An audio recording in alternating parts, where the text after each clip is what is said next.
New blog सबैमा good morning नमस्कार। आजको मेरो ब्लग रहेको छ फिदिमदेखि नेपाल कैलाश गाउँ पूर्व ताप्लेजुङसम्मको खेबाङसम्मको यात्रा रहेको छ। सम्पूर्ण मेरो फेसबुक मित्र युट्युब सब्सक्राइब सबैजनाले हेरिदिनु होला है। म तपाईँलाई लास्टको भिडियोहरू देखाउँछु, हेरौँ।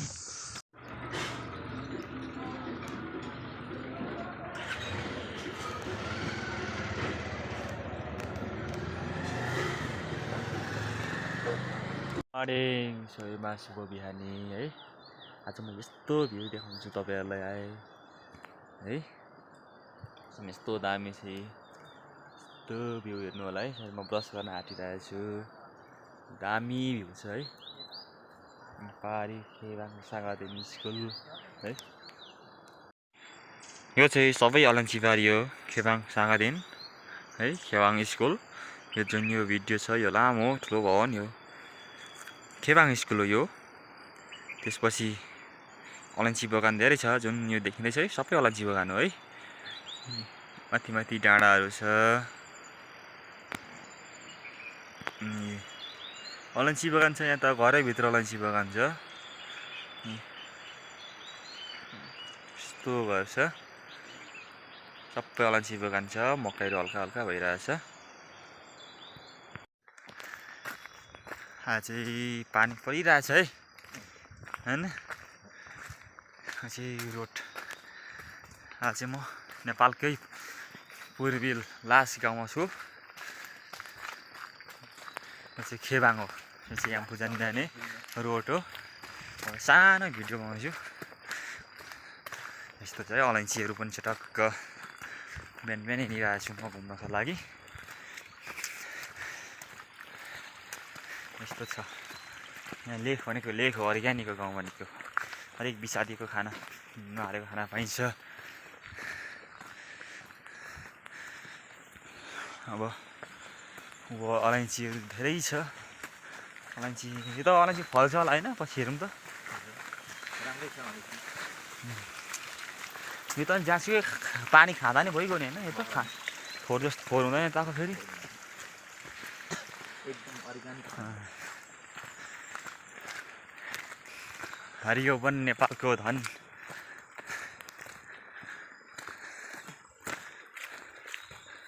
पहिलो जेठामा कहाँ बस्नुहुन्थ्यो? यहाँ माथि कता बस्नुहुन्थ्यो होइन? यहाँ पर सानोमा आएको थिएँ एकचोटि।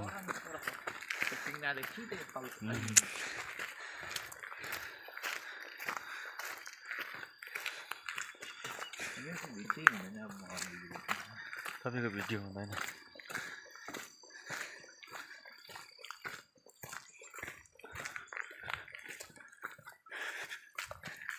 यो चाहिँ पुरा तारहरू लगाइरहेको रहेछ, चाहिँ मेन लाइन रहेछ है हाइवेको।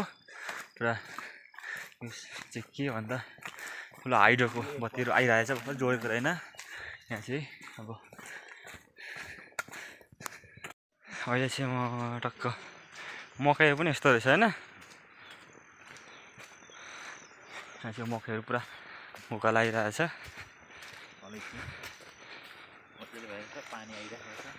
पानी SIM SIM SIM SIM SIM छ।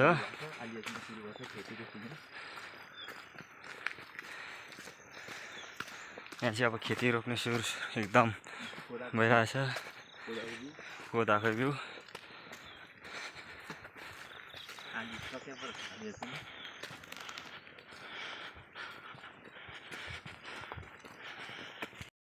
यहाँदेखि उँभो चाहिँ याम्फूदेखि जाने हो। यता चाहिँ स्कुल सागादेन।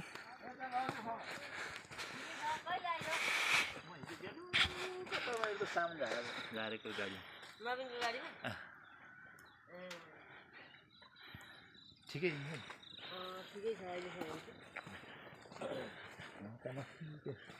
आइत्यो भन्ने मान्छेले भेट्नु हुनेको कहाँ कुदे यता उनी देखा पर्दैछ त मान्छे।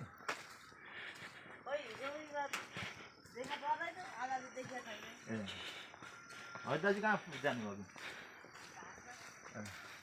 यहीँ सुत्न थाल्नु भएको छैन? यो पिङ डाँडा होइन?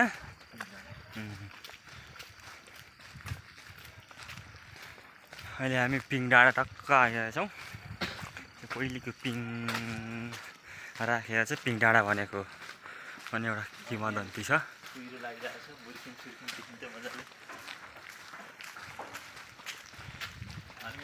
अब हामी उकालो पिङ डाँडाको स्कुलदेखि उकालो लाग्दैछौँ दुईजना। यात्रा राम्रै छ। पारीको सुर्खेतहरू पनि देखिरहेछ। अब बाटो छ छैन। पारीको स्कुल हो सुर्खेत बुढीखिम।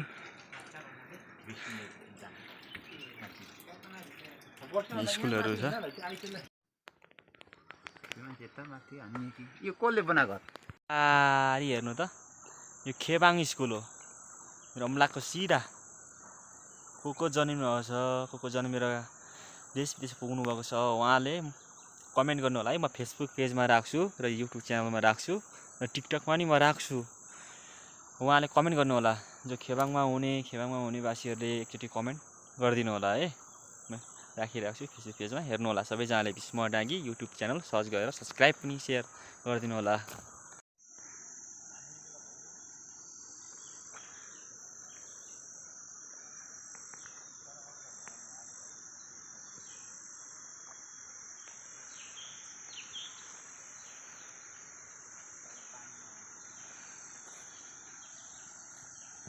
त्यो चिज एउटा देखाउँदैछु विश्वमा लोप हुने। यसको चाहिँ जुन यो पत्ता छ नि, यो चाहिँ पैसा बन्छ भन्छन्। अब मलाई पनि थाहा छ, याद छैन, सुनेको यो चिज हो पैसा बन्ने चिज। कसरी पैसा बन्छ तपाईँलाई थाहा छ भने कमेन्टमा हानिदिउँ है।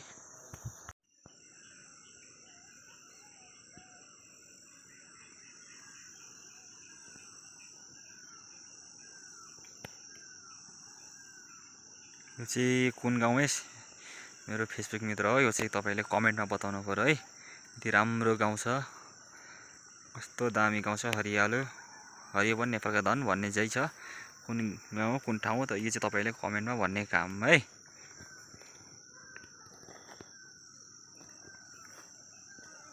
दामी छ। यो स्कुल म जुमबाट देखाउँछु, चिन्नेले कमेन्ट गरौँ कुन ठाउँ हो। आज म यस्तो ठाउँमा छु। यो चाहिँ पहिला मेरो मावलाको हजुरआमाको यो ठाउँ अरे है। यो जुन भातको सिधा ढुङ्गो कटेर तापट्टि यहाँ घर थियो। अनि यो चाहिँ हजुरआमाको साइला भाइको घर है। चाहिँ खेबाङ हो। म चाहिँ अहिले खेबाङमा छु, घुम्नको लागि गइरहेको छु है। हेलो माई भ्युजर, तपाईँहरू सन्चै हुनुहुन्छ?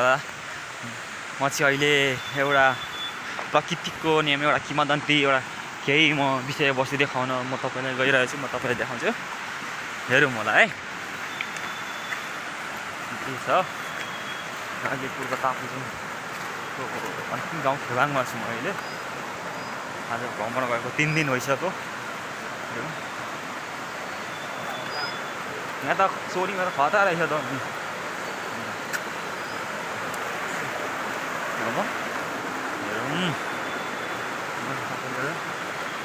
दृश्यहरू देखाउँछु है।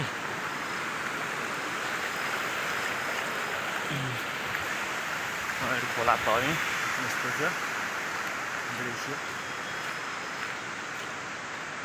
अब हामी एउटा हात्ती पाइले ढुङ्गामा आयो। यहाँ चाहिँ हात्तीको पाइला भएको ढुङ्गा छ भन्ने छ। म तपाईँलाई देखाउँछु है। कहाँ पो छ? सापको नक्सा छ।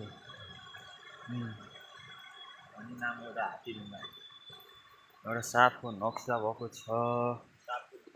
ओ यहाँ देख्नु हो, यो सापको नक्सा भएको यहाँ सिधा। हात्तीको पाइला ओ माथि छ एउटा हात्तीको पाइला। यस्तो छ है। ओ माई भ्युजर, आज म खेबाङतिरको यात्रा मेरो अझै बढिरहेको छ। म हिँड्नलाई छोडिरहेको छुइनँ। यहाँ चाहिँ मकैबारी टक्क मकै भर्खर हुँदैछ है। अहिले हामी लामो चौतारोमा आउँदैछौँ सर है।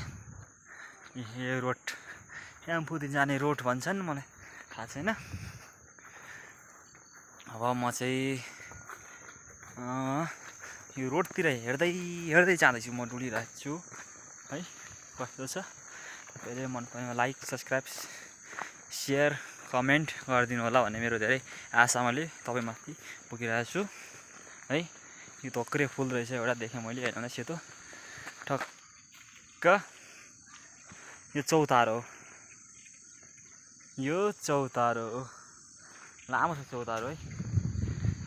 त्यसपछि यहाँ चौतारो लामो छ, रुद्राक्षको दाना जस्तो छ, के हो थाहा भएन। लक्ष्मी चोक अरे, श्रीजङ्ग साथ खेबाङ भनेपछि यो चाहिँ लक्ष्मी चोक चौतारो। म टक्क देखाउँछु है।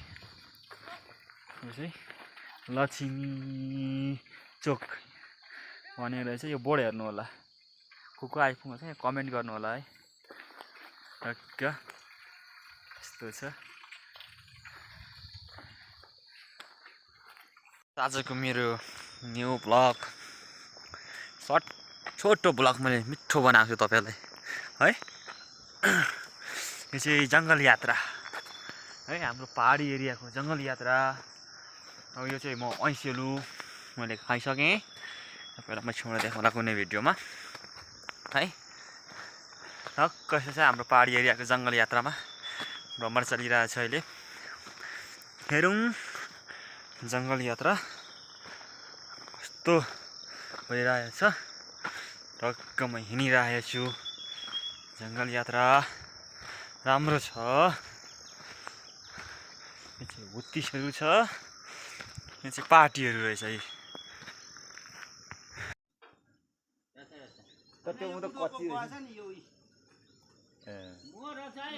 हामीहरूले माथि सबै साइलो माइलो कान्छो बारी हामी काटेर खाउँ भनेर एक घर ठुलो घर रोज्या, एक घरमा रहेनछ। सेता छाएर छन् तर मबिना, अनि अर्को हेऱ्यौँ र अनि अलिअलि खायौँ। छावा मात्रै निस्क्यो, सानीमा ठिकै छ। हो त्यो हो नि त। खेबाङ यामफुदिन सागादिन अहिले म गइरहेको छु घुम्नको लागि। उपरबाट एकजना मान्छे जाँदैछ। तपाईँ सामाजिक अभियन्ता, तपाईँको नाम गिरिजा प्रसाद ढकाल, उहाँ आउनुहुन्छ खेबाङ। यो ठाउँलाई के भन्छ भन्नु पऱ्यो त। हाम्रो एकजना सामाजिक अभियन्ता हुनुहुन्छ हाम्रो खेबाङका, भन्नु पऱ्यो। यो चाहिँ भनेको श्रीजङ्ग गाउँपालिका वडा नम्बर 7 पर है। यो चाहिँ खेबाङ यामफुदिन हो। हामी घुम्न गइरहेछौँ जाँदैछौँ र यहाँ आज हाम्रो यात्रा हामी अब जान्छौँ, 2-4 घन्टा पुग्छौँ। विभिन्न साथीहरूसँग भेट भइरहेछ र आदरणीय गिरिजा प्रसाद ढकाल मामा टेक्ना भट्टराईसँग आज हाम्रो यामफुदिनको भ्रमण सकेछ। प्लिज सबैले सब्सक्राइब गरिदिनु होला मेरो युट्युब च्यानल स्मार्ट लागि।